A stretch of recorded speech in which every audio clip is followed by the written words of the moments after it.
wanted to have a king. They wanted to appoint George Washington as king. The other group wanted to set up a different type of organization. Washington decided not to be a king. Therefore, there was another group that set up a country in which the individual was allowed to keep their reward of their labors. And that progressed on through until we had Woodrow Wilson. And when that happened, we had this second group that wanted a king to raise their head and take over. They were called progressives or liberals. We know them as socialists and collectivists. And as time rolled on, that group went out of power. They came back into power with another president named Franklin Delano Roosevelt. And they continued this idea of grabbing power, running lives for the nation with the elites. That moved forward until we reached today with Barack Obama and the Democrat progressives, which are socialists or communists or collectives. And they are now in Congress completing their long-range plan started over 100 years ago to convert the United States into socialism or communism. That's what we're faced with today. And that leads us into a little bit of a situation because we're about to lose our liberty that we have enjoyed. We're going to suffer the loss of our Constitution. We're going to have way too many laws to run our lives. We're going to have grants in depth are continuing to be poured out in secret.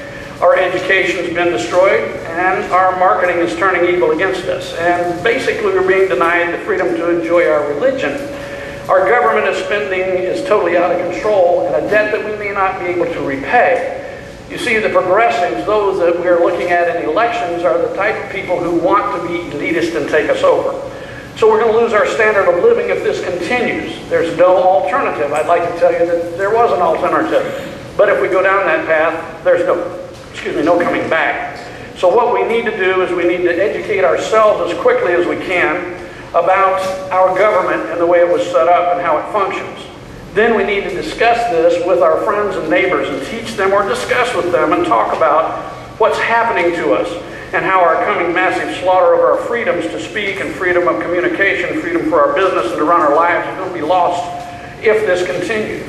We need to inform our friends, family, church members, and those in our social contacts that the governments will be taking the place of our husbands, wives, and fathers and take over their duties as provider. The government's going to be then providing for us through welfare and government checks, as we know. So now what we need to do to stop this is to pool our money together, and we need to gain an ability to attack the progressives at their plans before they're able to exercise their power to tax our money away and reduce our ability to take our country. And this is very real at this point. And you must be part of an organization that you can join or a group that's able to handle these efforts to bring this attack. Each of us must be active in every election. We need to look at the voter rolls and purge out the dead and those who moved out of state. We need to go to the polls and watch for those absentee voters being voted by sometimes poll managers or the staff.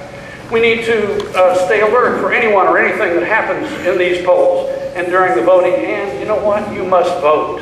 Because if you don't, the country will be in this socialistic situation.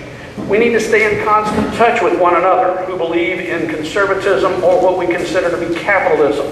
We need to be with an internet group. We need to be with those who are on this type of path with us to continue that the state and federal constitutions are upheld, because that founding document for the Constitution of the state and for the federal government is what we live and breathe by. That's how great wealth was created.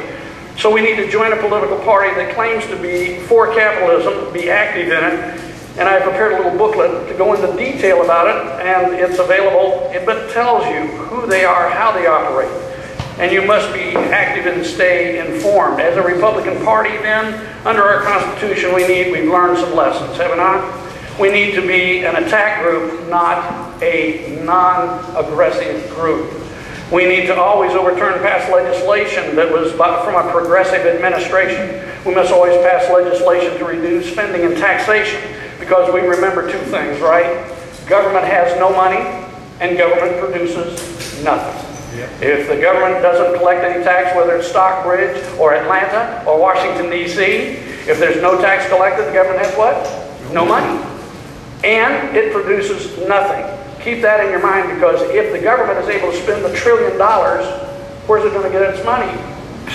out of my wallet, out of your bank account. This is fundamental. So we have to pass legislation reducing spending and taxation.